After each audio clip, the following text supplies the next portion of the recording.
Hello అండి, welcome to our channel Akhil home style cooking. ఈరోజు ఎగ్స్తో అయితే 2 రకాల రెసిపీస్ అయితే చూపించబోతున్నాను. వీటిని చాలా టేస్టీగా ఈజీగా అయితే చేసుకోవచ్చు. మరి నేనైతే ఈ ఎగ్స్తో కర్రీస్ ఏ విధంగా చేస్తాను ఈ వీడియోలో అయితే ఎక్కడ స్కిప్ చేయకుండా అయితే చూసేయండి. ఫస్ట్ వచ్చేసి ఎగ్ మసాలా గ్రేవీని అయితే చూసేయండి.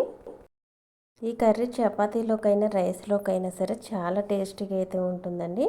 ముందుగా ప్రాసెస్లోకి అయితే వెళ్ళిపోదాం. నేను వచ్చేసి 4 ఎగ్స్ అయితే తీసుకున్నాను. ఉడకబెట్టి పెంకి తీసి అయితే పెట్టాను. వీటిని అయితే సగానికి అయితే కట్ చేస్తున్నాను. ఇప్పుడు మీరు కావాలంటే ఎగ్ పళంగా అయినా వేసేసుకోవచ్చు. ఎగ్కి అక్కడక్కడ ఘాట్లు పెట్టి ఎగ్ లాగా అయినా వేసేసుకోవచ్చు. ఇలా సగానికి అయితే అన్ని కట్ చేసేసాను. ఇప్పుడు ఒక కప్పు వరకు చిన్నగా సన్నగా తరిగిన ఉల్లిపాయ ముక్కలను అయితే తీసుకోండి. అలాగే 4 పచ్చిమిర్చి అయితే తీసుకోవాలి.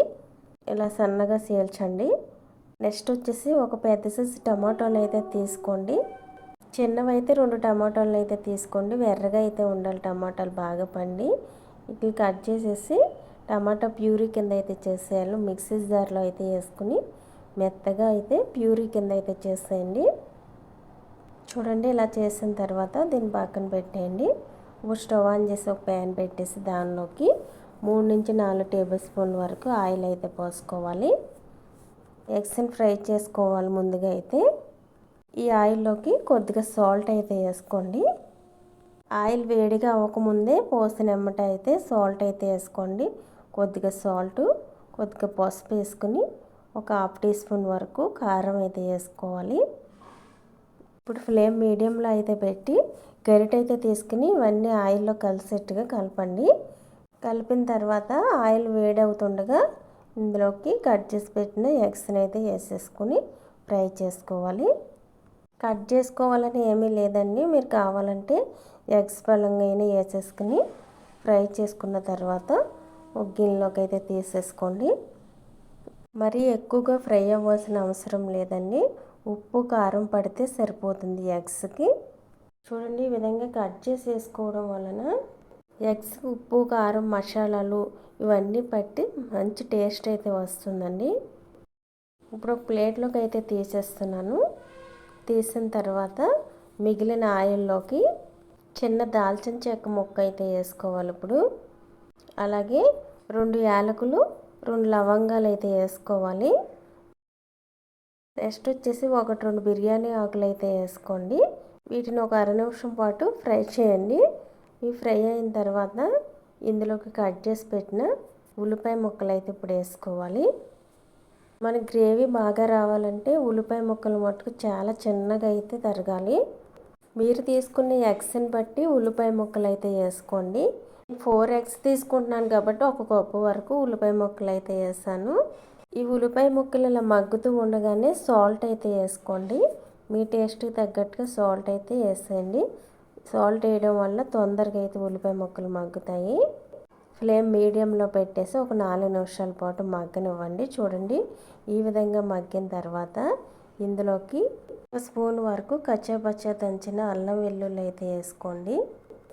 అలాగే కట్ చేసి పెట్టిన పచ్చిమిర్చిని కూడా వేసేసి 1 నిమిషం పాటు ఫ్రై అవనివ్వండి. అల్లం వెల్లుల్లిలో పచ్చివాసన కూడా పోతుంది.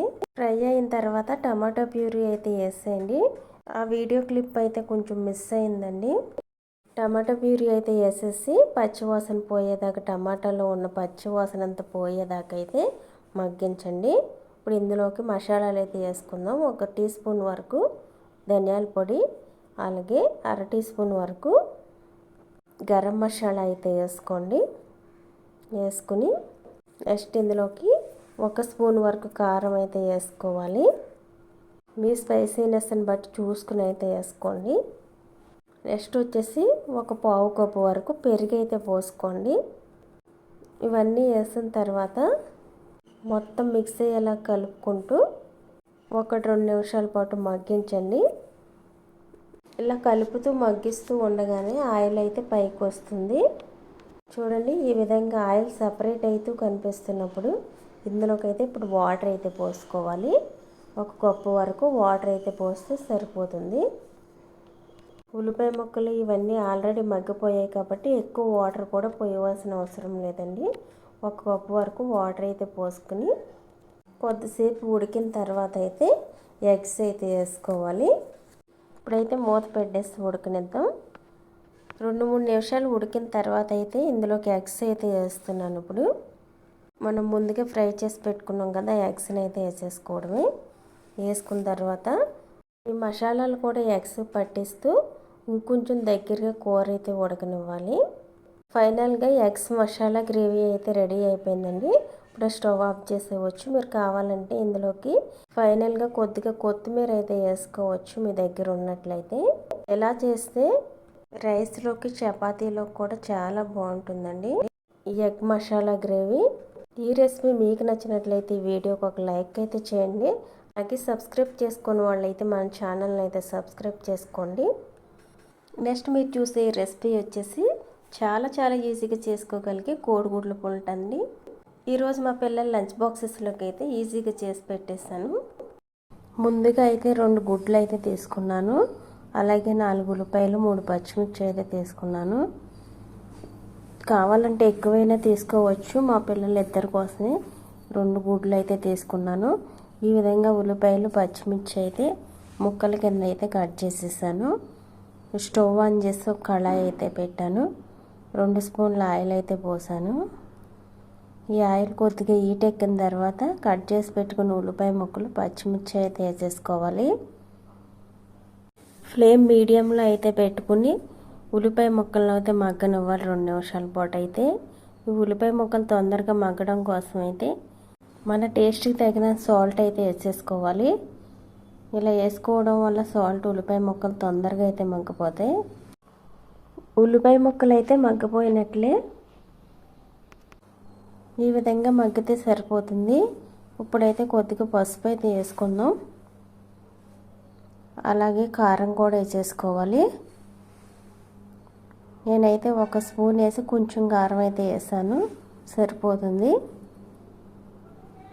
ఒకసారి అయితే బాగా కలిపేసి మగ్గనిద్దాం 1 నిమిషం పాటు. మగ్గిన తర్వాత అయితే వాటర్ పోసేయడమే. వాటర్ అయితే పోసేస్తున్నాను. ఉల్లిపాయ ముక్క ఉడకడానికి సరిపడా వాటర్ అయితే పోసేసుకోవాలి. ఇలా పోసిన తర్వాత ఒకసారి అయితే కలిపేసి మూత పెట్టేసి ఉడకనివ్వాలి. ఇప్పుడైతే ఫ్లేమ్ హైలో అయితే పెట్టేసుకుని ఉడకనిద్దాం. మూత అయితే పెట్టేసాను.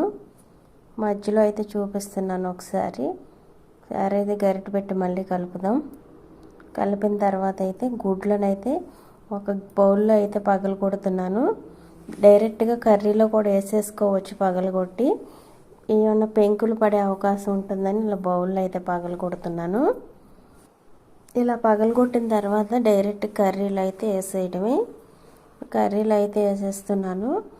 మనం కావాలంటే మొత్తం పూర్ణం కనిపించుకోకుండా అయితే మొత్తం మిక్స్ అయ్యేలా కలిపేవచ్చు.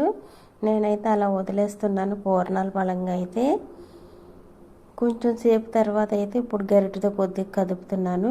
వెంటనే కదిపినట్లయితే పూర్ణాలు అయితే ఇడిపోతాయి. పూర్ణంతో కావాలని ఈ విధంగా అయితే ఉంచేసాను. కొద్దిసేపు ఆగిన తర్వాత అయితే కలుపుతున్నాను. ఇప్పుడైతే ఫైనల్గా కర్రీ అయితే ఉడికిపోయిందండి. లాస్ట్లో అయితే చూపిస్తున్నాను. ఈ విధంగా అయితే ఉడికింది.